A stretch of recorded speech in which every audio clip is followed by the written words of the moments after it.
वो नौजवान साथियों, सबसे पहले तो मैं ऋषिनगर के मेरे बड़े बुजुर्गों को, मेरी मातृशक्ति को, नौजवान साथियों को, छोटे भाइयों को हाथ जोड़ के आप सबका करबद्ध धन्यवाद भी करता हूं, आपका वंदन अभिनंदन भी करता हूं।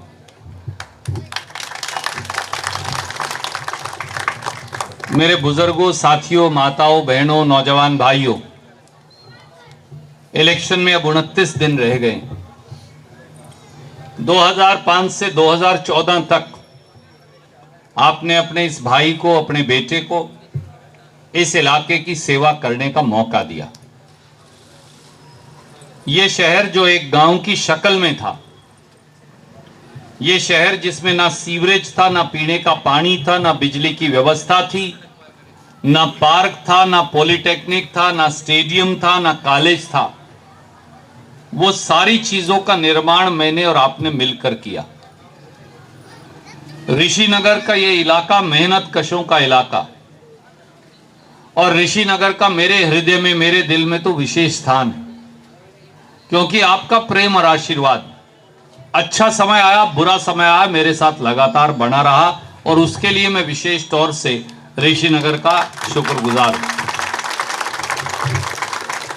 आपको याद है 10 साल तक हर 90वें दिन पूरे कैथल के अंदर 31 वार्ड हैं, लगभग 45 से 50 जलसे हम करते, ऋषिनगर में भी जलसा करते, और मैं वहां एक एक साथी से ये पूछता, नगर पालिका के सदस्य हों या इलाके का कोई भी मेरी माता, बहन, बुजुर्ग साथी हो, कि मुझे काम बता दीजिए।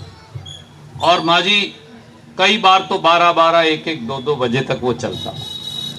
जो काम आप बताते मैं वो मौके पे मंजूर करता, उसका 1 करोड़ लगते, 2 करोड़ लगते, वहीं अनाउंस कर देता।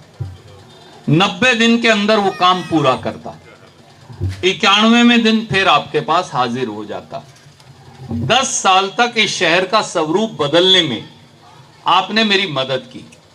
आपने मुझे बताया, बेटा ये हो सकता है। किसी नौजवान साथी ने कहा, भैया यहाँ पार्क नहीं है, यहाँ मॉल नहीं है, यहाँ पॉलिटेक्निक नहीं है, यहाँ सरकारी कॉलेज नहीं है, यहाँ बड़ी ITI नहीं है, यहाँ इंडोर स्टेडियम नहीं है, यहाँ हमें फला फला और चीज़ों की ज़रूरत है। और धीरे धीरे धीरे धीरे 10 वर्षों के अंतराल में उन सब चीज़ों का निर्माण किया। ये तो एक ऐसा जिला था माँ जी जहाँ DC का मकान भी नहीं था, SP का मकान भी नहीं था, डिस्ट्रिक्ट जज और ADC का मकान भी नहीं था, सब रेस्ट हाउसों पे कब्जा करे बैठे थे। एक एक करके ये सारे निर्माण भी आपके भाई ने किए, ताकि अफसर यहां से जाएं मत, यहां रहें, अपने बीवी बच्चों को लेकर आए, अच्छे से अच्छा स्कूल और कॉलेज बनाया। 10 साल अब बीत गए बीजेपी की सरकार को आए हुए। आपके भाई ने तो कभी ये नहीं कहा, आपके बेटे ने तो ये नहीं कहा कि ये काम नहीं हो सकता। जो आपने मुझे काम बता दिया, मुश्किल से मुश्किल, कठिन से कठिन, जो कोई नहीं कर सकता था, वो आपके बेटे ने करके दिखा दिया। अब 10 साल से कौन है? बीजेपी के लोग 10 साल में यहाँ के MP MLA कभी ऋषिनगर में जलसा करने आए हो तो आप बताओ, कभी आपने देखे? ना वो पूछने आए, ना वो बताने आए, ना वो कोई ग्रांट देने आए, ना वो कोई सड़क बनाने आए, ना वो कोई पार्क बनाने आए, ना वो कोई रोजगार धंधा पैदा करने आए। उन्होंने जैसे बच्चे यहाँ हनुमान जी की, शिव जी की फोटो बनवा लेते ना हाथ पे माँ जी, बीजेपी वालों ने यहाँ खुदवा रखा है, मेरी तो चलदी को नहीं, उन्होंने हाथ के ऊपर ऐसे ही खुदवा रखा। जो काम के लिए जाता है यहाँ तो आंदे नहीं, ना गांव में जलसा किया, ना शहर में जलसा किया, ना कभी ग्रांट सैंक्शन की, ना कुछ बनवाया। कोई अगर भूला भटका उनके मकान तक चला गया तो अगले को जवाब मिलता है, मेरी तो चालदी को नहीं। मैं आज आपसे कहता हूं, जो 10 साल यही कहते रहे मेरी तो चालदी को नहीं, ईब चुनाव किस लिए लड़ रहे हैं जब चलदी है ही नहीं? ईब करेंगे क्या? जब उनकी सरकार थी दिल्ली में, हरियाणा में, अब तो आपकी कृपा से, लोगों की कृपा से, मालिक की कृपा से, भगवान की कृपा से अब तो कांग्रेस की सरकार बनने लग रही है। ईब तो उनकी सरकार ही चली गई, तो जिनकी सरकार में नहीं चलती उनकी बगैर सरकार के ऊपर चलेगी। तो मैं आपसे हाथ जोड़ के एक ही बात कहने आया हूं, उन्होंने इस शहर को माजी 25 साल पीछे ले जाके खड़ा कर दिया है। मेरा भाई ये कहने लग रहा था कि सीवरेज का पानी पीने के पानी के साथ आता है और 3-3 दिन आता रहता है। पहले नहीं ऐसा कभी मैंने होने दिया।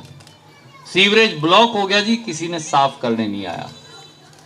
यहां परिवार पहचान पत्र के नाम पे कोई ऐसा घर नहीं जिससे हजारों रुपए की रिश्वत नहीं ली गई। प्रॉपर्टी आईडी के नाम पर कोई ऐसा घर इस शहर में नहीं जो कई कई महीने गेड़े नहीं काटे और जिनसे रिश्वत नहीं ली गई। बिजली के बिल अगर 15,000 आ गया, 20,000 आ गया, 25,000 आ गया तो कोई ठीक करवाने वाला नहीं है। अगर डीसी और एसपी के पास काम पड़ गया तो कोई करवाने वाला नहीं है।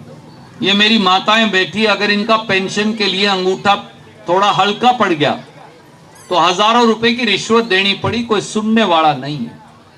ये हर घर की कहानी।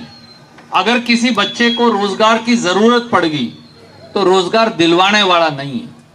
मैं आज आपसे केवल इतना कहना चाहता हूं, हाथ जोड़ के, मेरे बड़े बुजुर्गों, मेरी माताओं बहनों, नौजवान साथियों, बदलाव का समय फिर आया है और मैं आपसे कहने आया हूं, मैं इस शहर का पुराना मिस्त्री हूं।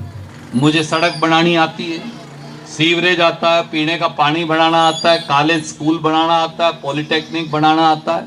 क्यों? मैं यही काम करता आया हूं। मैं आपसे एक ही अनुरोध करता हूं, कृपया करके एक एक वोट अपने मोहल्ले की भी और अपने शहर में जहां जहां संबंध है, दोस्त हैं, रिश्तेदार हैं, मिलने वाले हैं, व्यवहार वाले हैं, एक एक वोट कांग्रेस पार्टी को और आपके इस अजीज को, आपके भाई को देकर इतने मतों से जिताकर भेजिए कि एक नया इतिहास बन जाए और आप मिलके फिर अपने शहर की सेवा करें। और इस शहर को जिन्होंने पिछाड़ दिया है, अपने को, इस शहर को, इलाके को आगे ले जाके अपने जिले को फिर खड़ा करना है। उसका रास्ता जो है वो कांग्रेस पार्टी और रणदीप के अंदर से जाता है। बस इसी सेवा की अनुरोध के साथ मैं मेरी वाणी को विराम देता हूं। आप सबको राम राम, जय हिंद, धन्यवाद।